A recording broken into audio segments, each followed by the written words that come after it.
Now we're going to go to Sir Isaac Newton.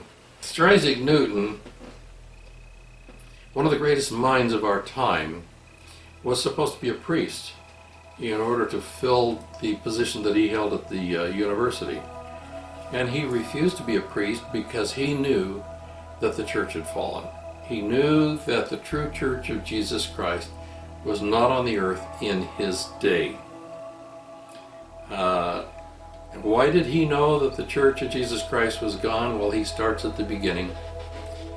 Modern Christianity was controlled when it became a state religion by Constantine.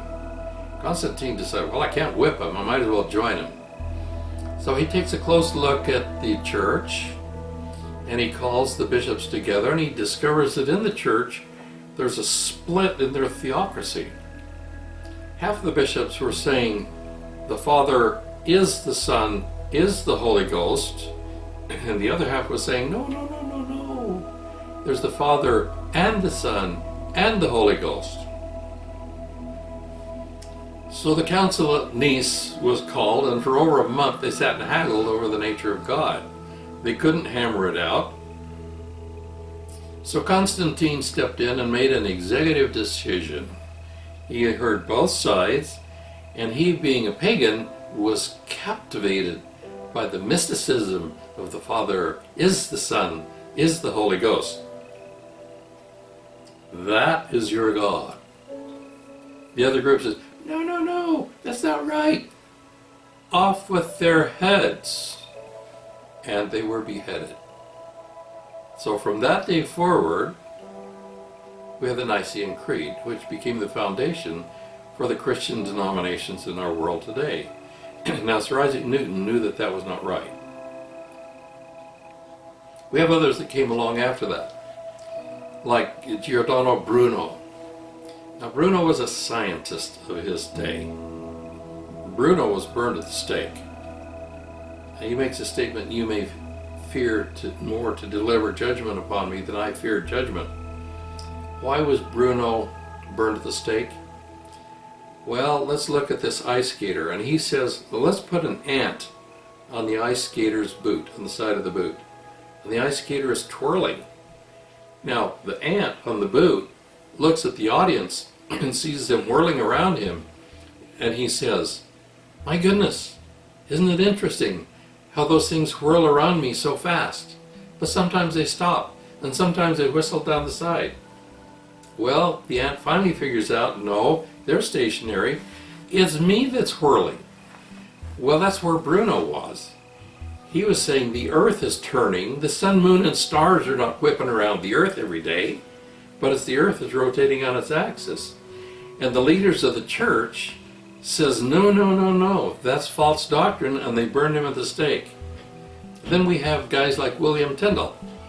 William Tyndale had the Bible translated. He translated the Bible into English, and the church had him burned at the stake because he translated the Bible into English. Now, he translated it into English. He knew he was stepping on thin ice because earlier in his life he watched 7 people burned at the stake, and their sin was they taught their children the Lord's Prayer in English. And they were burned at the stake for doing so. Okay, Sir Isaac Newton sees this stuff, and he knows there's something wrong. That's not right. Now, Galileo fell into the same category. He had a telescope, and he knew that there were satellites revolving around Jupiter. And he figured out that Bruno was right. The Earth was sailing around the sun, and the Earth is turning on its axis. And here he's on trial for his life, and he did not want to be burned at the stake like Bruno, so he backs off and kind of lets the church have their way, and he spent the rest of his life in house arrest. Okay, Newton knew this stuff was wrong. I love this statement by Carl Sagan, who's a modern scientist. It's the responsibility of scientists never to suppress knowledge, no matter how awkward that knowledge is, no matter how it bothers those in power. We're not smart enough to decide which pieces of knowledge are permissible and which are not. And we're guilty of that today. And I have to say we're even guilty of that in the church. Then we have Martin Luther. Now Martin Luther, he saw an interesting thing going on in the church that turned his heart a little bit.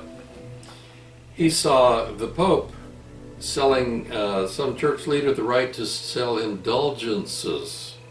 Now, do you know what an indulgence is? An indulgence is an interesting document.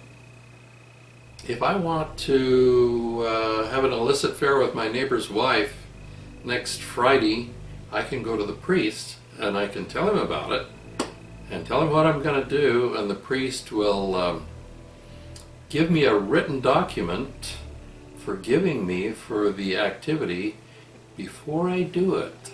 I have an indulgence, but I have to pay for it. Sir Isaac Newton knew that wasn't right. Now Newton spent half his life studying theology. He spent as much time studying theology as he did science. And this is his philosophy. He says God put Adam and Eve on the world and he gave them truth. And their offspring changed it. And he gave the truth to Enoch, and man changed it. And he gave truth to Noah, and man changed it. And he gave truth to Abraham, and man changed it. He gave truth to Moses, and man changed it. The last time he gave truth to the world through his own Son, Jesus Christ, and man changed it. He says, I yearn for and look for the day that he will return to the earth again and bring truth to the world again. Sir Isaac Newton was looking forward to the restoration of the gospel.